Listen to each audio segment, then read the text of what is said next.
Hello বন্ধুরা, আজকে আমি এক্সপ্লেন করতে চলেছি প্রাইম ভিডিওর অসাধারণ একটা হরর থ্রিলার মুভি। বেশি ইন্টারেস্টিং হতে চলেছে এবং এই মুভিটায় এমন কিছু হরর দৃশ্য আছে যেটা দেখার পর আপনার রাতের ঘুম পুরোপুরিভাবে উড়ে যাবে। তো চলুন বেশি কথা না বাড়িয়ে আমাদের আজকের মুভির এক্সপ্লেনেশনটা শুরু করা যাক। শুরু করার আগে আপনি যদি আমাদের চ্যানেল নতুন হয়ে থাকেন অবশ্যই আমাদের চ্যানেলটা সাবস্ক্রাইব করবেন এবং ভিডিও ভালো লাগলে ভিডিওতে লাইক করবেন।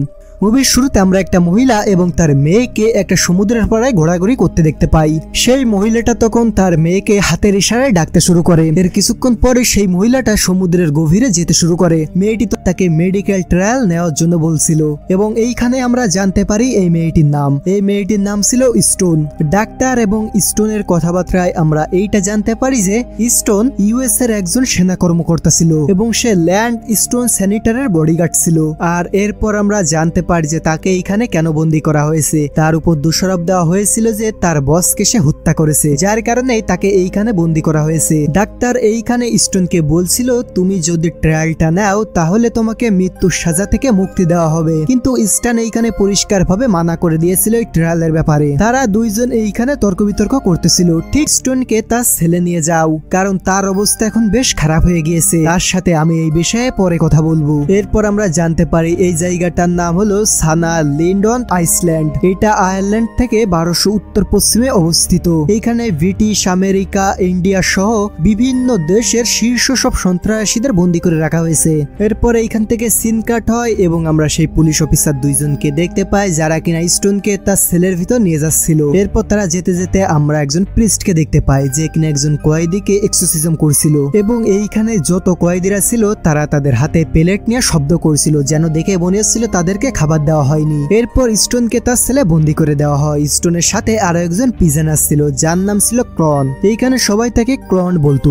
তখন এই ক্রন তার হাতে একটা ব্লেড নিয়ে স্টোনকে মারতে চলে আসে, কিন্তু স্টোন কোনোভাবে তাকে কম্বল দিয়ে থামিয়ে দেয়। এরপর সেইখানে একজন পুলিশ অফিসার চলে আসে যে কিনা স্টোনকে মোটেও পছন্দ করতো না। সেই পুলিশ অফিসারটা তখন স্টোনকে মারতে যাবে, তখনই ল্যালন তাকে তখন থামিয়ে দেয়, বলে যে তুমি থামো, তাকে মেরো না। এইটা প্রথমে ক্রডই শুরু করছে, সে শুধু নিজেকে আত্মরক্ষা করছে। এরপর ল্যালন স্টোনকে নিয়ে হসপিটালে চলে যায়, যেখানে হুড হাউস ব্লন্ডকে চেক করে। তখন সে দেখতে পায় যে ক্লড এখনো পর্যন্ত জীবিত রয়েছে। এরপর যখন স্টোনকে তার সেল থেকে হসপিটালে নিয়ে যাওয়া হচ্ছিল তখন অন্যান্য কয়েদিরা তাদের প্লেট আবারও বাজাতে শুরু করে দেয়, যেটা দেখে আবারও মনে হয় যে তাদের হয়তো টাইম টু টাইম খাবার দেওয়া হয় না, কিন্তু এইখানে কিছু ভিন্ন রকমই চলছিল। এরপর এখান থেকে সিন কাট হলে আমরা হসপিটালের সিন দেখতে পাই। এইখানে ডক্টর ব্রাক বসে বসে বই পড়ছিল এবং স্ন্যাক খাচ্ছিল। সেইখানে সফট মিউজিক চলছিল এবং পুরনো একটা এসিও ছিল এবং সেই জায়গায় আজব ধরনের কিছু কিড়িয়ে ছিল, যে পোকামাকড় গুলোকে আমরা পুরো মুভি জুড়ে দেখতে পাবো।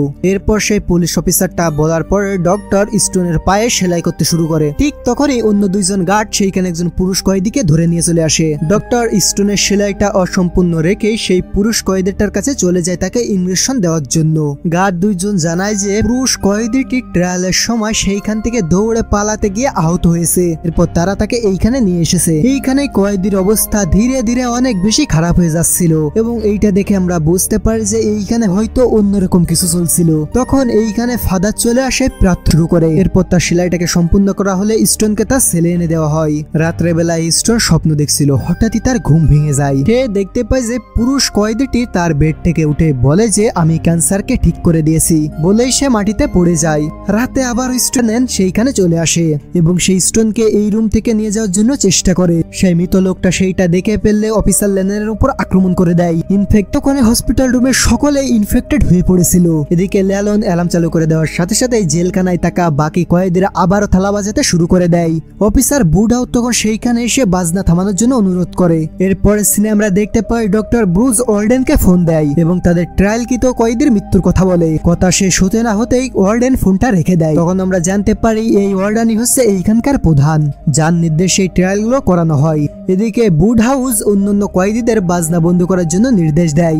আস্তে আস্তে জেলখানায় থাকা অনেকেই ইনফেক্টেড হতে শুরু করে। অনেক গোলাগুলি করার পর কয়েকজন কয়েদি এবং কয়েকজন অফিসার উপরে যাওয়ার জন্য নিচের সেলে তালা লাগিয়ে দেয়। এরপর এখান থেকে সিন কাট হলে আমরা দেখতে পাই ওয়ার্ডেন বসে বসে সিসিটিভি ফুটেজে সবকিছুই দেখতেছিল। সেই সময় স্টোন, ল্যালন, ব্রুজন তার রুমের মধ্যে ঢুকে আসে। বাইরে থেকে অনেকগুলো ইনফেক্টেড ব্যক্তি তাদের দরজা ধাক্কাতে শুরু করে। ঠিক তখনই সেইখানে কারেন্ট চলে যায়। স্টোন তখন তখন ডাক্তার বুসকে আনার জন্য তার রুমে চলে যায়, কারণ অফিসার লেলনের হাতে ইনফেক্টেড ব্যক্তির কামড় ছিল। ডাক্তার বুস তখনও পর্যন্ত জানতো না যে এখানে আসলে কি হচ্ছে।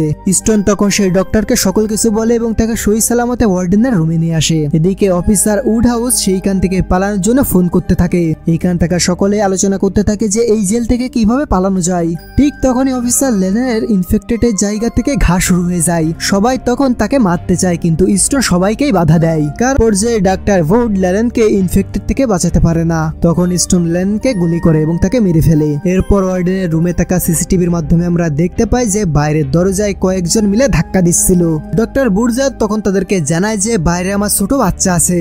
তখন ওয়ার্ডেন জানায় যে তার বোনও বাইরে রয়েছে। ডাক্তার বুজ, ওয়ার্ডেন এবং স্টোন মিলে তারা তিনজন সেই গেটের কাছে চলে যায়, কিন্তু ততক্ষণে সেইখানে থাকা সকলে ইনফেক্টেড হয়ে গিয়েছিল। তখন তারা কোলে নামে একটা মেয়েকে উদ্ধার করে নিয়ে চলে আসে। সবাই এখান থেকে সুরক্ষিত জায়গায় যাওয়ার কথা ভাবতেছিল এবং তারা এটাও ভাবছিল যে কিভাবে মেন লাইনের সাথে তার কানেক্ট করে ইলেকট্রিসিটি উৎপাদন করে কল করা যায়। অন্যদিকে অফিসার উডহাউস কিভাবে পালানো যায় সেইটা নিয়ে ভাবছিল। তখন সে প্ল্যান করে যে বাকি যারা আছে তাদের সবাইকে সেই জম্বিদের দিকে লেলিয়ে দিয়ে সে পিছন দিয়ে পালিয়ে যাবে, কারণ উডহাউস জানতো যে ওয়ার্ডেনের একটি নৌকা আছে যেটা দিয়ে 2 থেকে 3 জন লোকের বেশি যেতে পারবে না। এরপরের সিনে আমরা দেখতে পাই যে স্টোন ওয়ার্ডেনের রুমে আসে। ওয়ার্ডেন তখন নিজের পিস্তল দিয়ে আত্মহত্যা করতে চাইছিল। স্টোন তখন তাকে বাধা দেয়। ওয়ার্ডেন তখন বলে যে আমি এখানে সকল রোগের ঔষধ বানানোর জন্য চিকিৎসা করছিলাম। স্টোন তখন জানতে চায় মেন ল্যান্ডে কিভাবে যাওয়া আসা করা হয়। ওয়ার্ডেন তখন তাকে বলতে নিষেধ করে। সে বলে যে তুমি যদি তাকে গুলি করো তাহলে এখান থেকে কেউ বেঁচে ফিরে যেতে পারবে না, কারণ শুধুমাত্র ওয়ার্ডেনের গলার আওয়াজ পেলে মেন লাইন থেকে হেলিকপ্টার পাঠানো হবে। স্টোন এবং ওয়ার্ডেন মিলে তাদের বোনকে শিকলে বেঁধে নিয়ে আসলে উডহাউস গুলি চালাতে চায়, কিন্তু ডক্টর বুস তাকে থামিয়ে দেয়। ওয়ার্ডেন চাচ্ছিল যে তার বোনকে সাথে নিয়ে ট্রিটমেন্ট করানোর জন্য। এরপর উডহাউস অন্যান্য সকলকে জিম্নি করে তাদের অস্ত্র নিচে ফেলাতে পারে। ঠিক সেই সময় এলিজাবেথ উডহাউসকে কামড়ে দেয়। এরপর তারা উডহাউসকে কারেন্ট শর্ট সার্কিটে ফেলে মেরে ফেলে, যার কারণে এইখানে থাকা সকল পাওয়ার সোর্স শেষ হয়ে যায়। তারা রিসিপশনে যাওয়ার জন্য রিসিপশনের রাস্তা খুঁজতেছিল, কারণ রিসিপশনে মোবাইল ছিল যেটা দিয়ে তারা টেলিফোন করতে পারবে। তখন তারা সুড়ঙ্গ দিয়ে দেখে যে রিসিপশনে 5 জন ইনফেক্টেড ব্যক্তি রয়েছে। তাদের বন্দুকে যথেষ্ট পরিমাণ গুলি ছিল না। তখন একজন সেই ইনফেক্টেড ব্যক্তিদের আকর্ষণ করার জন্য পিছনের রাস্তা দিয়ে সেইখানে যায়, কিন্তু শেষমেশ দরজা লাগানোর সময় একটা ইনফেক্টেড ব্যক্তি তার হাতে কামড়ে তাকে ইনফেক্টেড করে দেয়। ইনফেক্টেড ব্যক্তিরা তখন মসেসের দিকে এগিয়ে যায় এবং তখন রিসিপশন খালি হয়ে যায়। তখন তারা সবাই সেইখানে এসে টেলিফোনের লাইনটা মেন লাইনের সাথে জুড়ে দেয় এবং তারা বাইরে ফোন দেয়। ওয়ার্ডেন তখন তাদের সবাইকে হেলিকপ্টার আনার জন্য বলে। ঠিক তখনই ইনফেক্টেড এলিজাবেথ তার বোনকে কামড়ে দেয়। তখনই মুর্দার তার হাতে থাকা কোড়াল দিয়ে এলিজাবেথকে মেরে ফেলে। তখন বুশ ওয়ার্ডেনের মাথায় গুলি করে ওয়ার্ডেনকে মেরে ফেলে। ঠিক তখনই সেই রুমে কয়েকজন ইনফেক্টেড ব্যক্তি চলে আসে। তখন উড সেইখানকার দরজা বন্ধ করে দিয়ে স্টোন, ডক্টর বুজ এবং অনেকেই সেইখান থেকে পালাতে শুরু করে। স্টোন, ডক্টর বুজ এবং কোলে তারা এইখানে ইমার্জেন্সি এক্সিট গেট খুঁজতেছিল এবং তারা এইখানে আলাদা আলাদা হয়ে যায়। ঠিক তখনই একজন ইনফেক্টেড ব্যক্তি স্টোনের উপর আক্রমণ করে দেয়। তখনই বুর্জা সেই ইনফেক্টেড ব্যক্তির মাথা কেটে ফেলে, অন্যদিকে মেরে ফেলে। তখন সে ভুলবশত তাকেও গুলি করে মেরে ফেলে এবং এটার সাথে সাথে ডাক্তারও মারা যায়। স্টোন, বুর্জার এবং কোলে তারা তিনজনই এখানে বেঁচে ছিল। তখন তারা এক রুমে মোসেসকে কারেন্টের শক খাওয়া অবস্থায় দেখতে পায়। ক্রুজার তখন তাকে মৃত ভেবে তার পাশে গেলে সে তাকে কামড়ে দেয়। ততক্ষণে পলেরও ইনফেক্টেড শুরু হয়ে যায়। তখন কোলে বুজারকে চাপটে ধরে স্টোনকে এইখান থেকে পালাতে বলে। বুজার কোলেকে জাপটে ধরে ইলেকট্রিক শকের চেয়ারে বসে পড়ে। ঠিক তখনই স্টোন সুইচটা অন করে দেয়, তার ফলে তারা দুইজনেই সেইখানে মারা যায়। স্টোন তখন রুমের এক কোণে বসে পড়ে। ঠিক তখনই সে এক্সিট গেট দেখতে পায়। স্টোন তখন দৌড়ে সেইখান থেকে বেরিয়ে সমুদ্র সৈকতের কাছে এসে পড়ে যায়।